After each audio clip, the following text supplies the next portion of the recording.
नमस्कार, जय जिनेंद्र। आज आपण श्री दिगंबर जैन सिद्धक्षेत्र श्री पावागिरी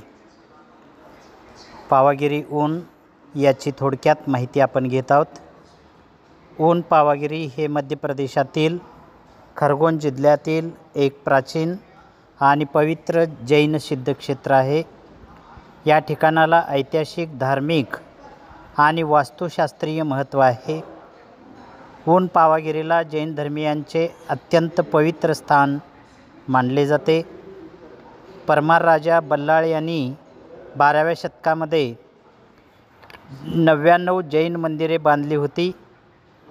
त्याने आजारातून बरे झाल्यानंतर 100 मंदिरे बांधण्याचे वचन दिले, मात्र केवळ 99 मंदिरे बांधले गेल्याने या ठिकाणाला ऊन म्हणजे 100पेक्षा एक कमी असे नाव प्राप्त झाले। ऊन पावागिरी हे 99 जैन मंदिराच्या समूहासाठी ओळखले जाते। यातील काही मंदिरे खजुराहोच्या मंदिराप्रमाणे प्राचीन आणि कलात्मक आहेत। येथे सुमारे 15 मंदिरे पुरातत्व विभागाच्या संरक्षणाखाली आहेत। 1914 साली येथे भगवान महावीर स्वामींची पद्मासन स्थितीतील मूर्ती सापडलेली आहे।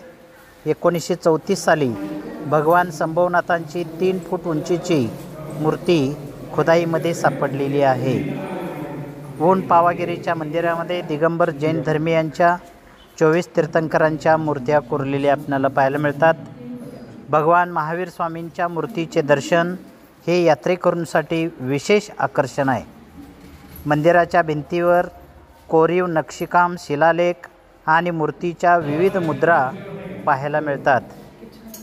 या ठिकाणी सर्वसाधारणपणे रेल्वे स्टेशन येथून 105 किलोमीटरवरती खंडवा, हवाई मार्गे येणार असाल तर इंदोर 105 किलोमीटरवरती आहे, आणि रस्त्यावरून येणार असाल तर खरगोन 18 किलोमीटर, बडवानी 72 किलोमीटर आणि सनावद 80 किलोमीटरवरती आपणाला क्षेत्र पाहायला मिळतात। ऊन पावागिरी हे जैन धर्मीयांच्या आस्थेचे प्रतीक आहे। दरवर्षी मोठ्या प्रमाणामध्ये भक्तगण दर्शनासाठी येत असतात। ऊन पावागिरीला भेट देण्याचा सर्वोत्तम काळ हिवाळा किंवा पावसाळ्यानंतरचा आहे, कारण यावेळी निसर्ग सौंदर्य अतिशय खुललेलं आपल्याला दिसून येतं। ऊन पावागिरी हे जैन धर्माच्या समृद्ध परंपरेचे एक तेजस्वी प्रतीक आहे, अशी थोडक्यात माहिती मी ऊन पावागिरीची दिलेली आहे। राजकुमार चौगुले, चिंचवाड। सर्वांना धन्यवाद। जय जिनेंद्र।